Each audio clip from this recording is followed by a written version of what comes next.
I'm Kareem Ray, your host at the One Soccer Nation podcast. Today, I have the pleasure of interviewing Stephen and Powell. Stephen is the Vice President of Business Development at For Soccer and is a sports marketing leader with 20 plus years of experience. Stephen, thank you so much for taking the time today. How's it going? My pleasure, Kareem. I'm a big fan of what you're doing and happy to be participating today. Thank you. I really appreciate you taking the time again. I mean, learning from experts like yourself is always very valuable. And for you to share your experience and your stories, I'm excited to learn more today. So one of my favorite questions to ask is, how did you get involved in the beautiful game? Wow. I'll give you the short version of it. I've lived all over the world. Most of my formative years were in England.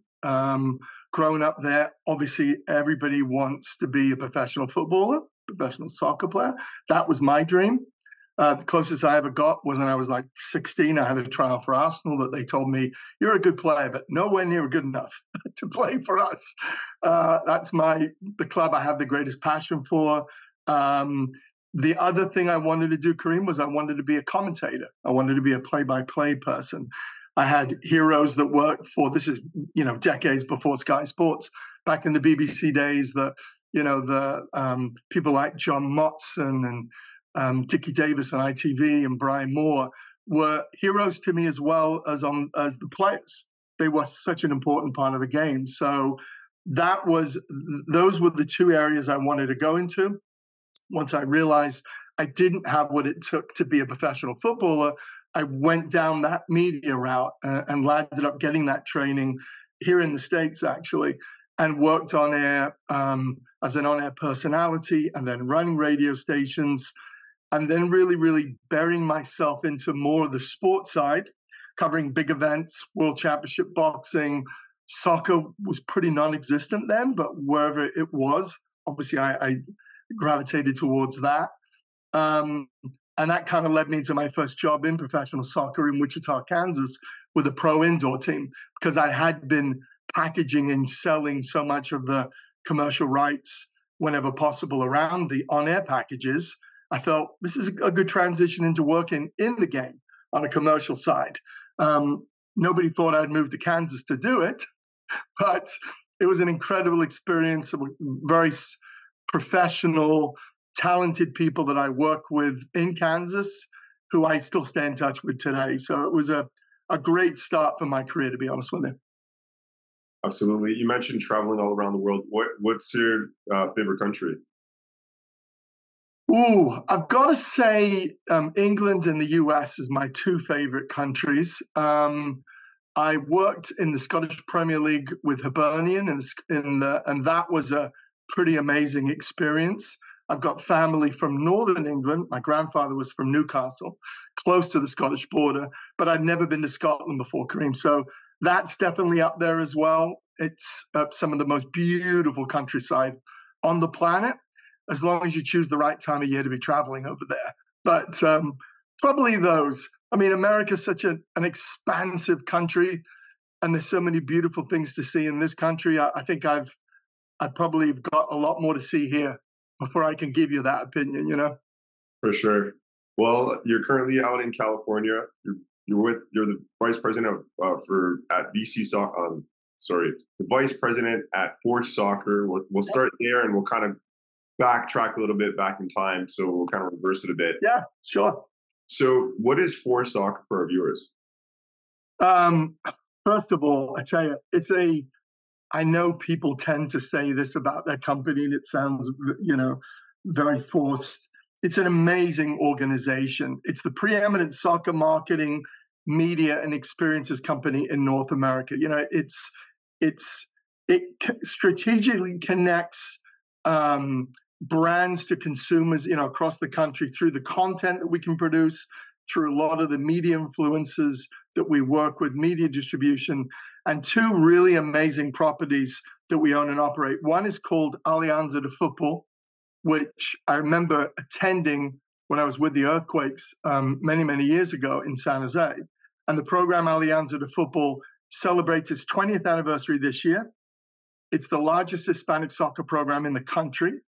300,000 plus attendees, like 30,000 players, 8 of the largest, most diverse markets across the country, including New York, LA, Dallas, Chicago. It's just amazing.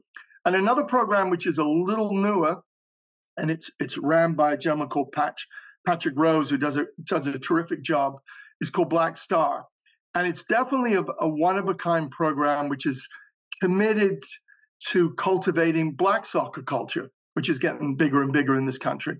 And we're trying to provide players access to player development pathways, to college, to the pros, and building, stronger inner city communities through a lot of the work we can do with that. And that's a program that I did some work around when I was at the Roots as well, that's near and dear to my heart.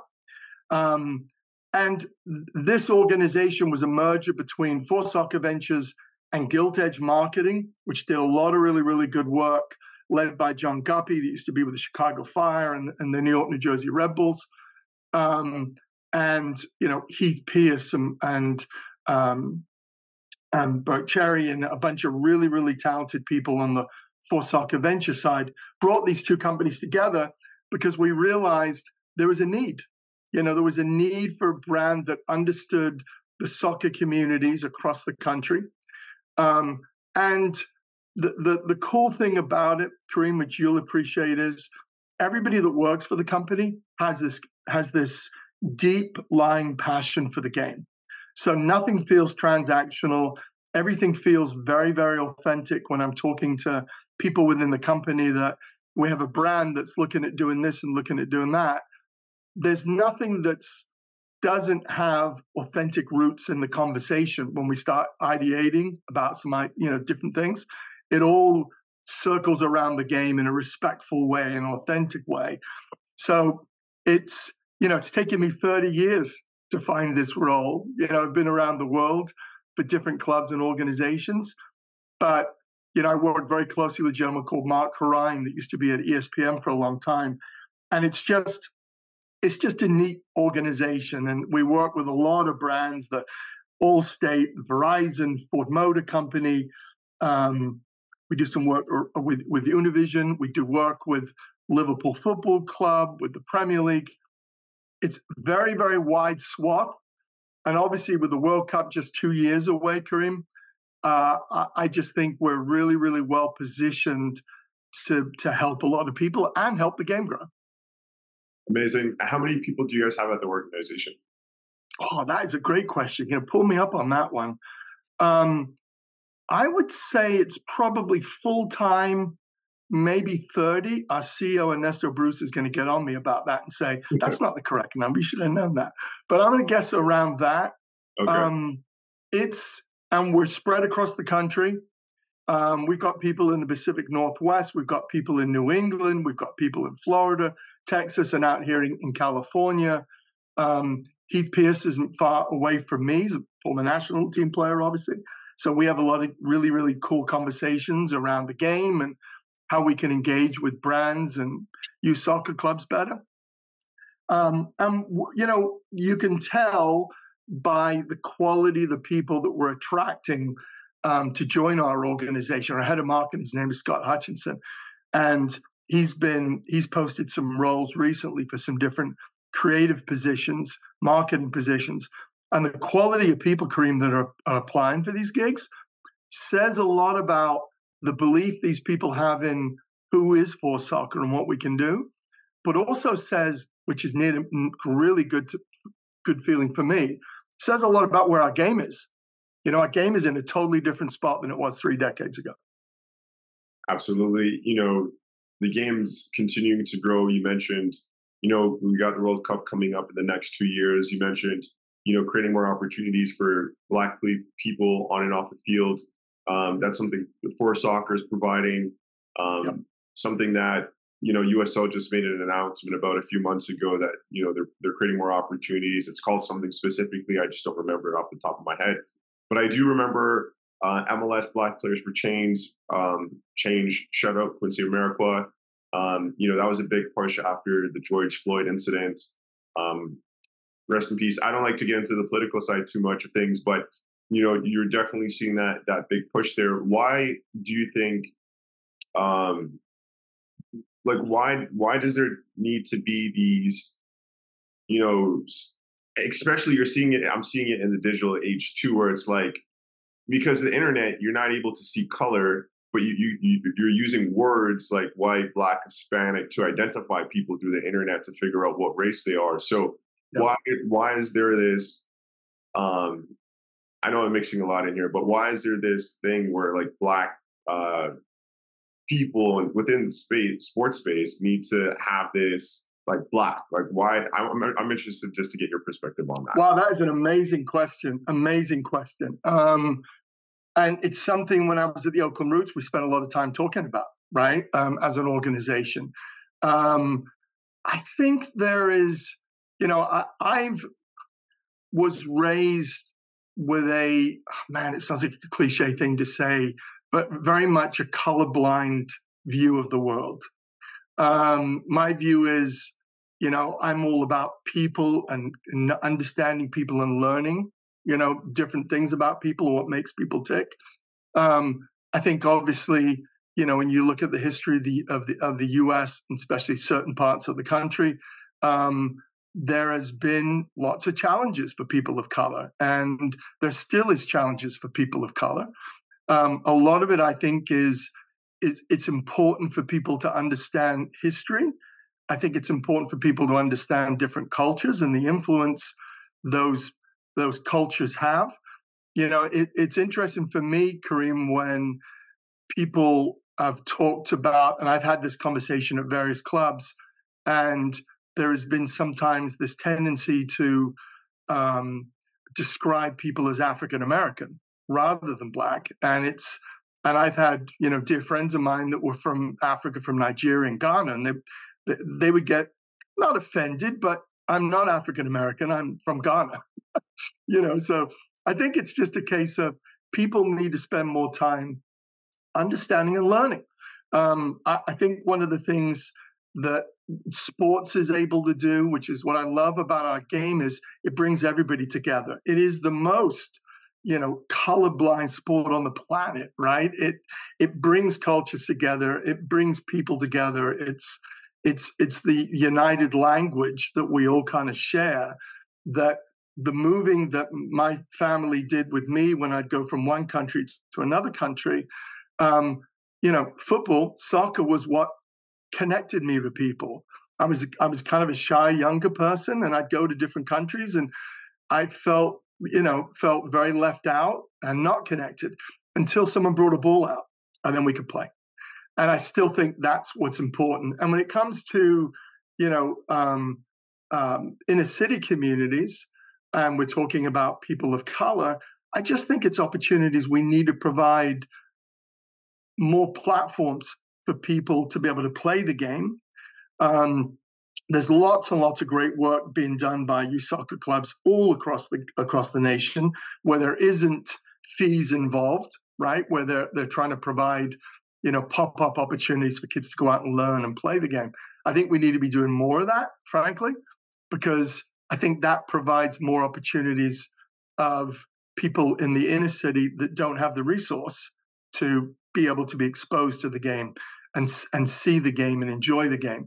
I think once the US is actually able to do that, Kareem, I generally, honestly believe the US is going to be a tough team to beat as a national power. I think the men's team will be able to emulate some of the success the women's team has done, both at Olympic and professional level. For sure. I wanted to just share some context on my side too. So I grew up in Canada.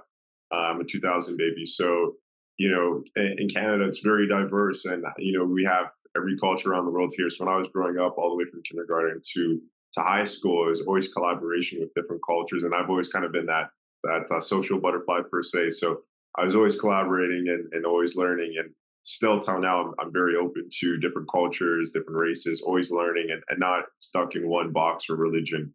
So, I think that the U.S. is moving forward with everything that they're doing, which is great and progressing. So it's always good to see, and as long as that continues, then I think that it's only going to make the U.S. stronger. And then when you mentioned that The pay to play model, per se is something that's kind of that putting a bottleneck on U.S. talent. I agree 100%. I think, the three things that I really talk about at One Soccer Nation that are stopping, I know, amazing players from going pro is, financial constraints, political or immigration adversities. And I think that, besides immigration, U.S. has a lot of that international talent from all around the world. We're talking about places like France, England, South America, America. We have, the U.S. has all that talent. I think, again, it goes back to what you're saying, for giving them the platform to do so. So, what would you say? I mean, this is a big question, and it's not a problem for soccer to solve by itself. But what's a way that we integrate a non-pay-for-play model into the soccer landscape? Whoa, that's a big one. I wish I had the answer to that. I will tell you this: the one thing that we do that I'm very, very proud of is a program called Sueño. And Sueño has 8,000 participants annually across the country. There's no fee, there's no cost for the players to participate in it. And it is a platform for players to be scouted. We invite pro teams, we invite college scouts to this area to be able to check out the players. Over the history of Sueño, we've had like almost 100 players that have signed pro contracts, 50 players that receive college scholarships. Something like 36 players have gone on to be capped by their national teams. 5 have appeared at like the under-17 and under-20 World Cups. So that is the kind of work we're doing at that kind of scale. And Kareem, I'm telling you, the players that I've seen participating in this, it's amazing. I mean, honestly, it's absolutely amazing. And I think it just comes down to better scouting, better systems, better entry into the professional game, how clubs and leagues can make it easier for these players to be seen. Not every great player is going through the college route, the university route. I think teams now, pro teams in MLS and the USL clubs are starting to realize that's the case. University isn't for everyone. And I think that's as the game evolves and more clubs are putting more resources into their scouting systems, into their academy systems, then I think you're going to start finding more clubs developing that kind of talent and identifying that talent. And Sueño, program we operate with Allstate is spectacular because it's proven to do what's on the label. That's the cool thing about it. For sure. I think even like a non-for-profit model works too. I think shout out to Tony Sane. He has a non-for-profit and, he helps, the community out there. I mean, correct me if I'm wrong. I think a non-for-profit model would work, right? A model like that. Yeah. I agree. I think it's one of the challenges, I guess, Kareem, is the country's so big. You know what I mean? It's such a large country. It's so expansive. A lot of organizations tend to be very, very secretive. They're not sharing as many best practices as they probably should. They're competing for players, even at youth soccer level, they're competing for players. It's one of the things that frankly, I really, really enjoyed, especially the early years when I was in MLS, how much the league encouraged idea sharing with all the clubs. We would get on calls, we would meet each other, and I think that the impressive part was these men and women that were running a lot of the commercial operations for these clubs, or these people who were operating the technical side, the technical departments for these clubs, they weren't that.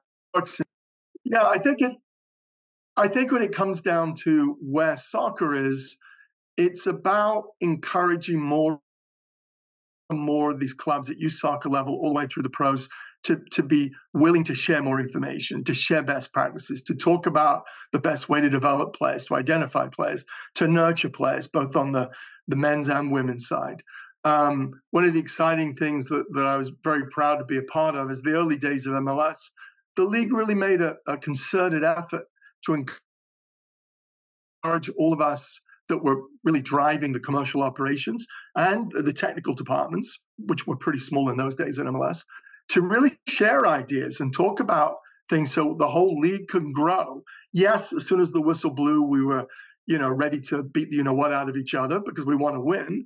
But, in those days, there wasn't a lot of, this was pre-LAFC, so there was no real competition there.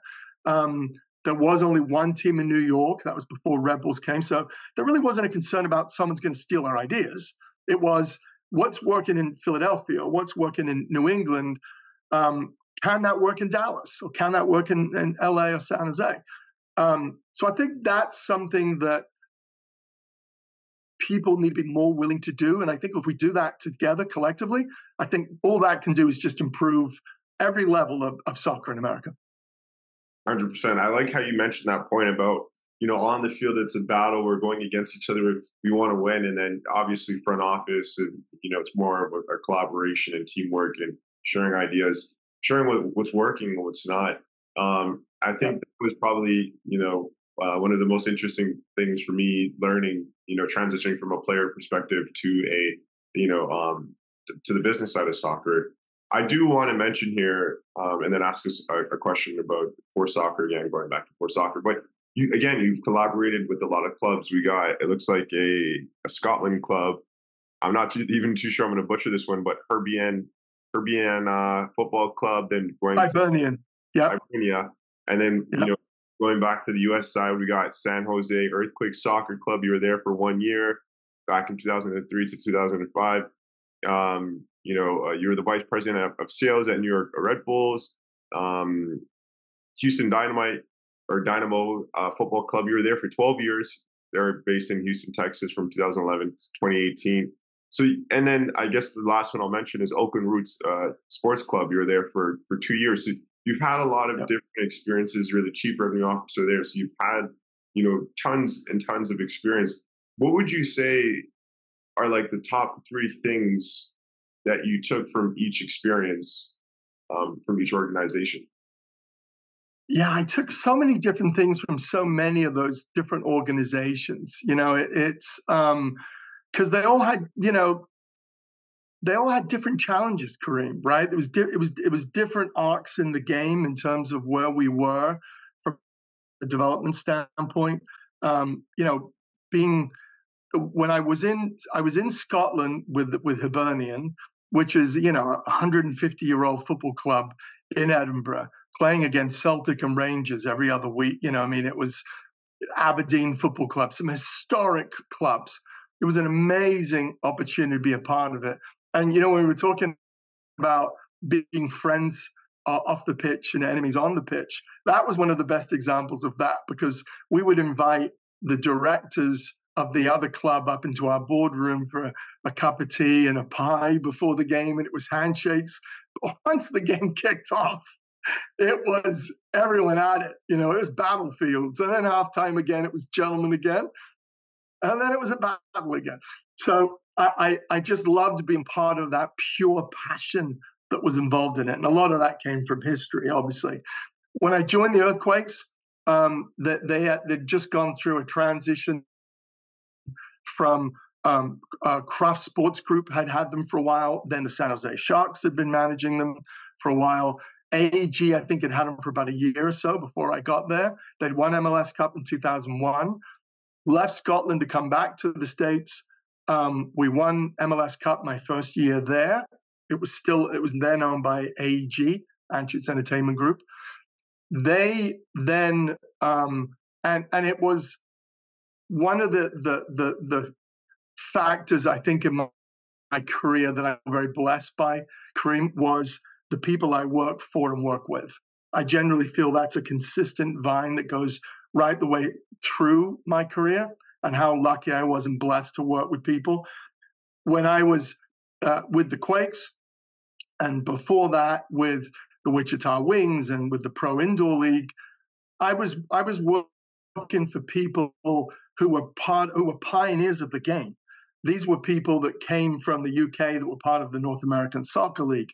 The Tampa Bay Rowdies, when they were outdrawing the Buccaneers by 20,000 people a game, when Gordon Jago was doing amazing things there, was running a pro indoor league, and I worked closely with him, Roy Turner in Wichita, Kenny Cooper in Tampa, and he was in Baltimore for a long, long time, and Johnny Moore, who came over from Glasgow as like a 14-year-old boy and landed up playing with George Best and Jimmy Johnston and all these legends of British football for the San Jose Earthquakes, and then later becomes the team president.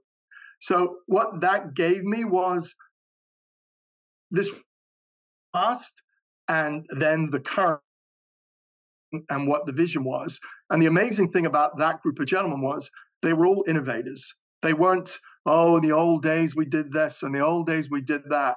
They were the opposite of that, actually. They were the people that said, this was things we did, but now that's a different time. How do we take this business forward? And I think that's what I found everywhere I've been. I think it's be willing to listen and learn from history.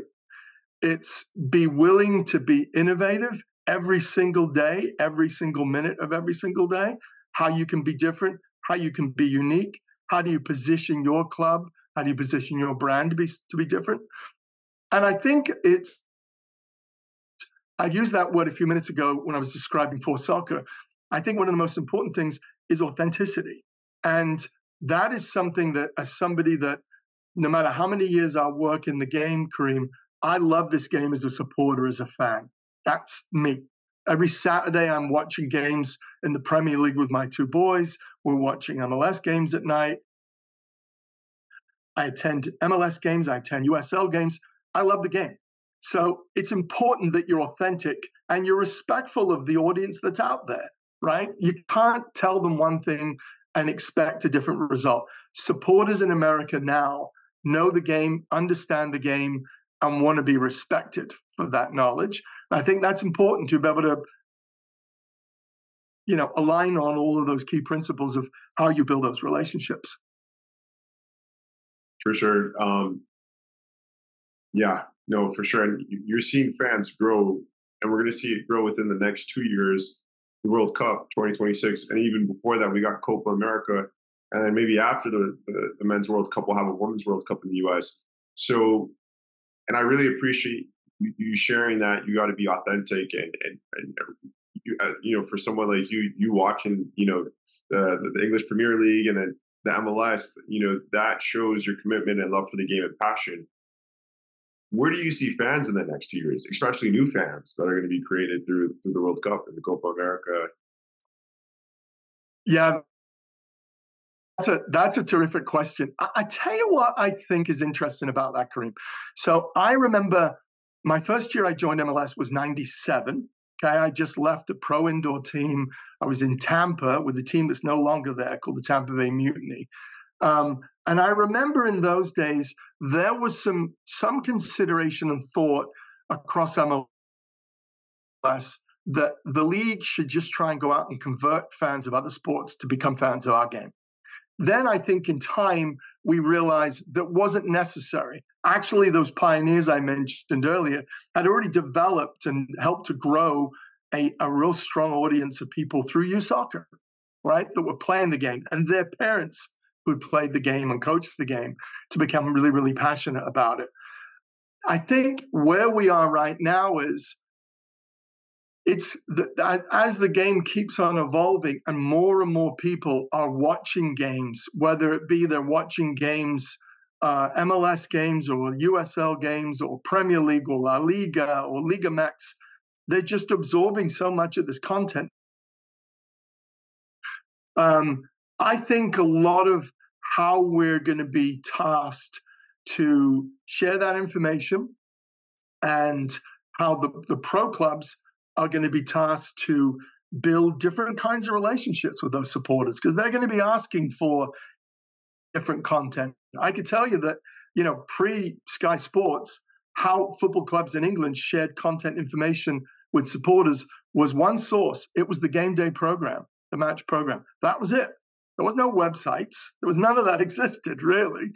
And now you're finding the stadiums all over the world that are so they're able to provide such an incredible array of bandwidth in terms of content that they're feeding to people. So I think a lot of it's going to come down to, as the game continues to progress, and every year I feel like it's advancing tremendously. I think the fans are going to tell us what they want to see more of and less of, right? I was never a fan of trying to give out song sheets to supporters so they can sing little songs. I think it has to be organic. And I think that you look at markets across MLS that have been successful, it really is organic. It's not led by the front offices. And I think that's going to continue to be the key piece of this. Fans really feeling connected and engaged with the local club and doing it right. And one of the things we did in Houston was, I got there in 2006. We knew that there was a gigantic Hispanic community that loved the game of football, love every minute of it. A large portion of which were fans of different clubs in Liga MX. We didn't go out to these supporters and say, we don't think you should be supporting Club America or Chivas or Rayados, because we're in Houston. You live in Houston, why aren't you supporting us? Instead, we went out and said, we want to invite you to adopt us as your U.S. team.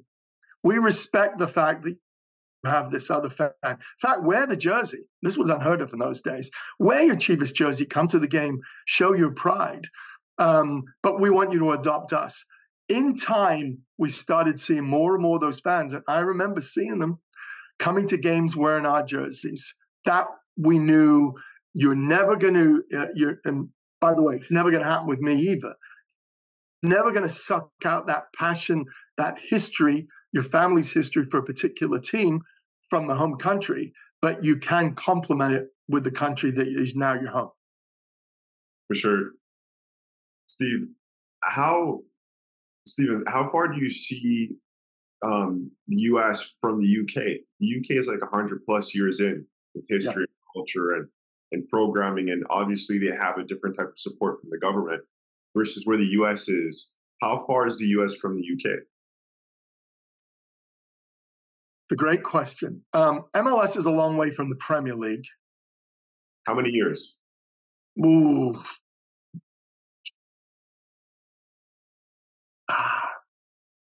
It depends on what that metric is, right? If you look at some of the crowds, some of the clubs in MLS, they're doing Premier League size attendances, which is amazing. If you're basing the comparisons on broadcast deals, as great as the latest MLS one is, it's dwarfed by the Premier League deal, right? The Premier League, that when I was a kid was called the First Division, was very much for British fans. It was fans across the UK. Maybe you'd see fans in Norway, Sweden, France that would watch games. But the Premier League is a global game, right? Because it's got the best players on the planet. So I think, again, we talked earlier about the knowledge of American soccer fans, which is far more advanced than it was 20 years ago. I think it's going to come down to the more MLS is able to retain the best American talent and attract the best foreign talent, not when they're their last 2 years of a contract, but when they're still able to play for the national teams. Then there's no reason to expect they won't get there. I think the next World Cup is going to be an interesting trigger, Kareem, to see how close it is. My first guesstimate would be it's 10 years away, but I actually think this World Cup is going to really, really amplify a lot of focus and attention on pro soccer, men's, women's across the US. And I think that amplification and the result that could come from that could really, really shrink that delta quite a bit. I'm excited to see what happens in 2026 with the collaboration between the U.S., Canada, Mexico. It's the first time 3 countries are hosting the World Cup at the same time. you mentioned European clubs. Back in 2023, in January, I was down in Philly at the United Soccer Coaches Convention, and I remember seeing guys in Borussia Dortmund, jerseys, and they're running shop in the U.S. You also got a club like Barcelona shop in the U.S. They have their academies and so on and so forth. With saying that, I was like, wow, like that's serious, right? They're coming over here and they're getting players because of how strong the brand is, because how much awareness they have. And, people want to be attached to those brands and want their kids to be trained in their system, so on and so forth. With saying that, it really showcases how big the landscape of the US is. And going back to the UK, when I look at the map of the US, for example, in the UK, as an investor, you're not able to go there and pay for an expansion fee and start a new club. You got to buy an existing club. But there is that opportunity in the U.S. and Canada, but focusing on the U.S. is that there's so much juice in the orange to squeeze still, which is so exciting. What's your perspective? And I also want to mention, USL popping out teams left, right, and center, from USL 1 to USL Super League, which is now sanctioned Division One's women's league now. So they're popping out teams left and right and center. What are your thoughts on the investment side of soccer in the U.S. landscape? Oh, I think it's an amazing time. I've had some conversations with some folks recently that are either acquired current clubs or looking at putting new League One and Championship USL clubs. I think it's an amazing time. I think the USL is doing a really, really good job in identifying the right markets where they know it can work. I think a lot of these investors are smart in terms of how they're trying to come in and build the right kind of model. They're not trying to go in and build a 20,000 seat stadium. They're going in with a 5,000 seat stadium. Let's drive interest, let's drive passion. And, when you have opportunities to build stadiums using the modular construction setup, you can continue to expand and build. It's not brick and mortar. Fans, honestly, with a lot of these stadia, you walk in, it looks just like any other stadium, Kareem. It's just amazing. So I think they're doing a terrific job. I was reading yesterday, I think MLS might be on the end of its expansion in terms of how many more teams it's looking to bring in.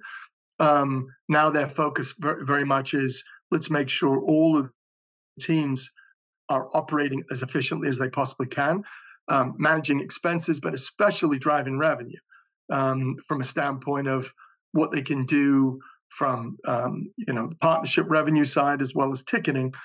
I think there's still to be work to be done there in some marketplaces.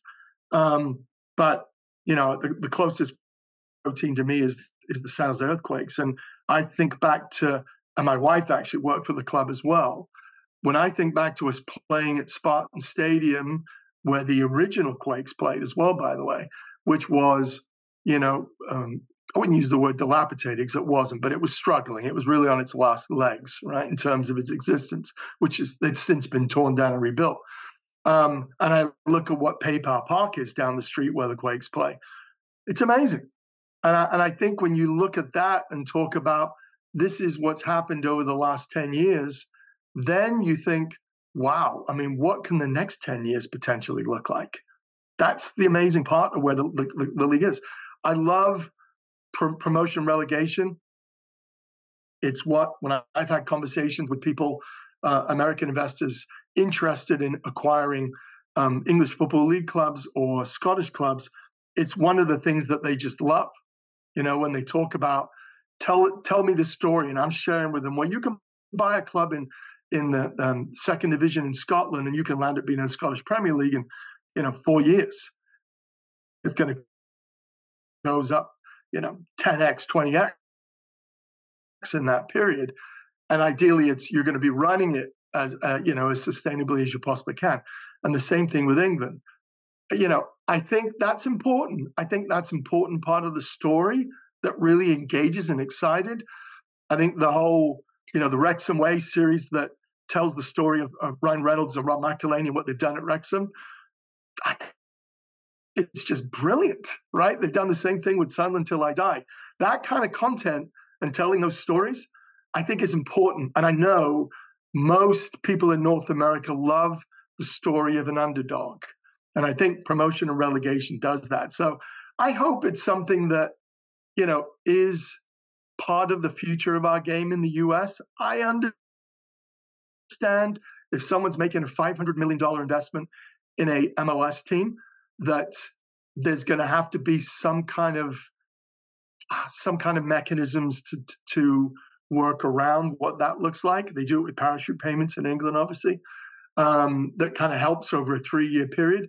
But even that's under consideration now with the new deal they're looking at in Great Britain in terms of how that looks and how they're funding it. So, I think there's a lot of cool things we can do, and I think USL can actually mirror a lot of amazing things that the clubs and the English Football League does in the US as well.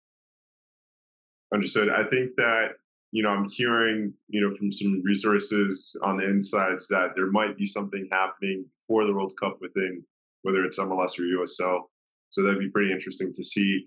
One of the things that I got from Sunderland Till I Die was, the club going, the club wasn't being able to be financed, it wasn't being able to be financed by the current ownership group, and they had to sell. And I'm not too sure, I don't remember correctly if it went bankrupt or not, but did the club go bankrupt? No, they didn't go bankrupt. They went through 2 or 3 different owners. The gentleman on that original series, the chief exec, I knew from my time in Scotland. His name's Martin Bain. Super bright executive. It's just the loss of income and the expenditure, Kareem. That's what they're trying to work on, both at Premier League level as well as the EFL. They're doing a pretty good job at it, actually. I mean, championship clubs, by the way, and this is mind-blowing to think about, the average club is losing £20 million a year. And I've had a friend of mine over in England, describe it as it's the lottery ticket. Because if Kareem and I buy a club in League Two and we get promoted to League One, and then we get promoted to the Championship, the lottery ticket is, if you go up as one of those 3 teams, suddenly you're looking at, the £150 million check. Luton Town, and if you can stay up for 1 year, you're guaranteed right now under the current deal a 3rd year of a parachute payment. It's £90 million in parachute payments to get relegated. And then you've got 3 years to get up if you stay up after 1 year, 2 if you're only up there for 1.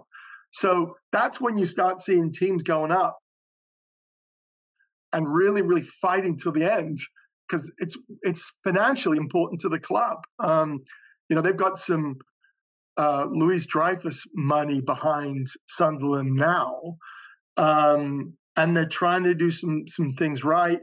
I know Niall Quinn, that was a player and a part of previous regimes. I think he was part of the American group, actually, that originally owned it.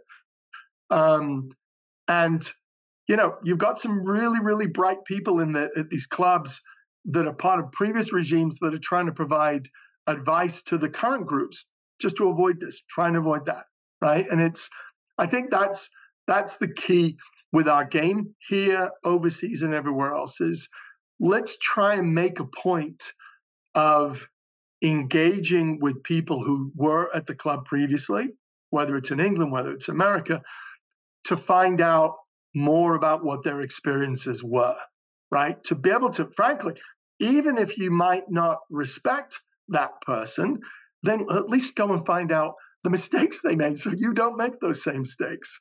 And I think when you see the clubs in America and clubs in England that are still successful, Kareem, you see so many stories of that they've stayed connected to a lot of these executives. They've stayed connected to a lot of these previous ownership regimes that have to try and understand what they can do better every time. And when you see that, it warms my heart. It means that's a club that's going to have a long-term future. For sure. I've watched a few of the documentaries, the David Beckham. One thing I really took away was how the MLS looked back in the days, which compared to now, which is insane, that the transformation. Wrexham, Welcome to Wrexham was really good. It was, you got a little bit of that comedy in there. Ryan Reynolds from Deadpool, great actor, some great things. And as you mentioned, you could see how promotion and relegation can really help financially. They got promoted. And Sunderland Till I Died, a few things I took away from that was the history of the fans and why they're so attached to their club, the value of the community asset. Yeah. Even if the ownership group's not able to keep it, there's still an opportunity to sell because of how valuable that asset is within that community. And then, I always look at the beautiful side, but there's also an ugly side to the game.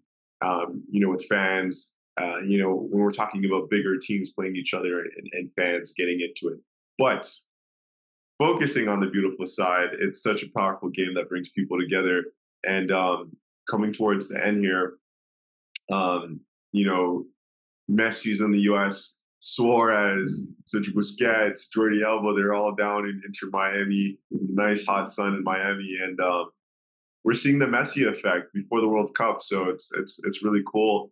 The last question I want to ask you, Stephen, is, what advice would you give to the next generation that are coming up that want to be in your position, that want to be on the soccer business side? Because we know that it's not an easy industry to get into. Yeah, you know what? I'm asked that question quite a bit, Kareem, to be honest with you. And I think the first thing is do a lot of research.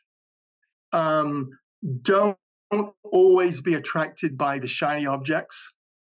Some people will look at different teams, organizations, and they make that decision based on maybe the size, the scope, the history of the brand.